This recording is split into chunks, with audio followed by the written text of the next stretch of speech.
Naghahanap ng aircraft fuel system technician, itong video na to para sa inyo. Kaya tapusin nyo yung video para malaman nyo paano mag-apply. Ang sahod ay 4,500 to 6,500 reals. Bali nasa 73,000 pesos.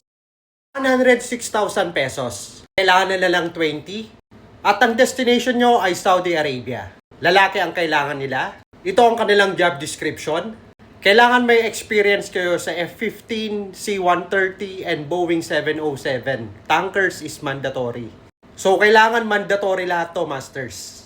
So, kung nag-work kayo sa military, Air Force, Navy, and Cargo, pwedeng-pwede kayo dito. Yan, nakalagay dyan sa job qualifications. At ang kailangan nila, a minimum of 2 years of working experience is required.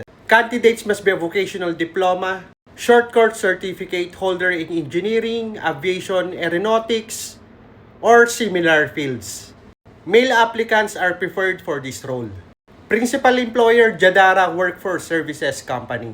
And saan sa Saudi? Sa Jubail po kayo ma-assign. At merong maximum of 1 month salary na placement fee. Nandyan ang agency details. At disclaimer lang, hindi ako part ng company, so huwag kayong magsisend sa akin ng resume. Kung anong info na nandyan, yan ang alam ko, masters. Pag may ibang katanungan kayo, patanong na lang sa agency or employer. Sa lahat ng interested mag-apply, ilalagay ko na lang ang link sa comment section.